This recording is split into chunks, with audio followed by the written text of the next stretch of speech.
And our final speaker is Dorsa Sadigh. Dorsa is an assistant professor of computer science and electrical engineering, and she does really exciting work in human-robot interaction.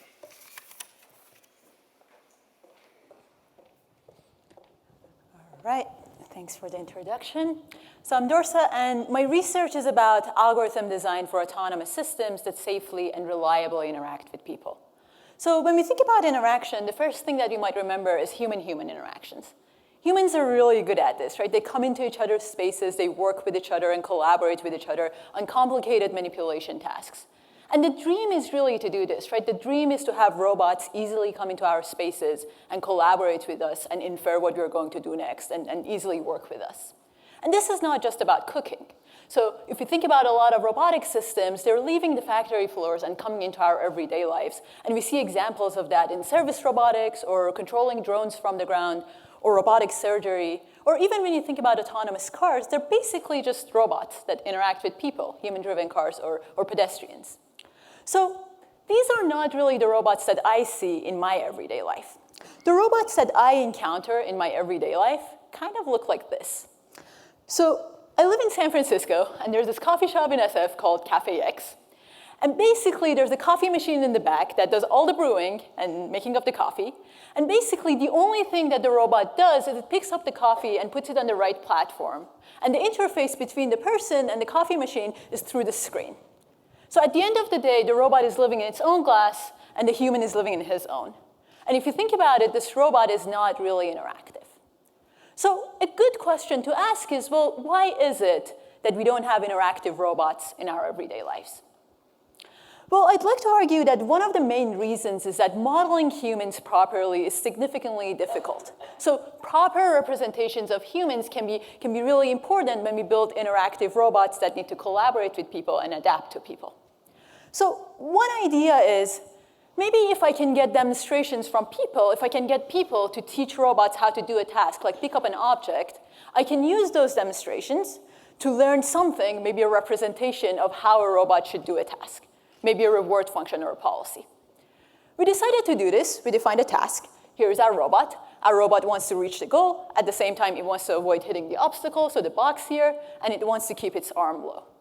And we decided to collect demonstrations from an expert. So in this case, Andy, my grad student, is an expert who is providing demonstrations here using a joystick on a keyboard. And he's doing end effector control to get the robot do the task. And notice that in this video, even Andy, who has a lot of experience with this robot, is having such a hard time demonstrating trajectories and doing the task. The robot doesn't even reach the goal. But we decided to do this. We collected demonstrations. We collected a lot of them. And then from that, we tried to learn a policy that would work in any other settings. So we decided to learn a policy for the robot. So in this new scenario, when the box is on the other side, the robot tries to reach the Pringles. And what you see is the robot starts off OK, and at some point it gets to the obstacle, and it's like, oh my God, there's an obstacle, let me stay away from it. And because of that, it doesn't really know how to reach the goal, because it's basically overfitting to the demonstrations coming from Andy, and it thinks obstacle avoidance is so important that it never reaches the goal. So that wasn't so good, and we decided to do this with other people. So we decided to do a user study where we brought in different users to demonstrate these trajectories on a robot. And some of our users said things like, I found the system difficult as someone who is not kinetically gifted. Well, I'm not kinetically gifted. So our idea is maybe instead of demonstrations, we should be thinking about something else. We decided to think about comparisons, pairwise comparisons. And we think pairwise comparisons are also really useful for us to learn a model of humans' representations and humans' preferences in this case. So what I mean by that is we are going to show two different trajectories, let's call them A and B, to the person, and basically ask the person, which one do you prefer?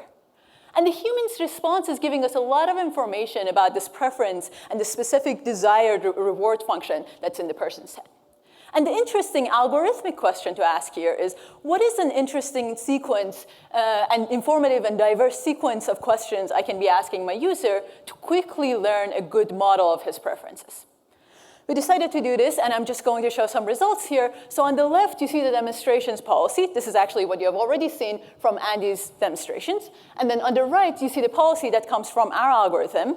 And it's not perfect. It doesn't really does the job completely, but it's much better, and it gets closer to the Pringles box much faster.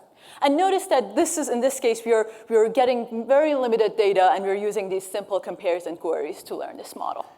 So to summarize, I really think building models of humans' preferences is really important when you're trying to build interactive robots that collaborate with people, adapt to people, or even influence people.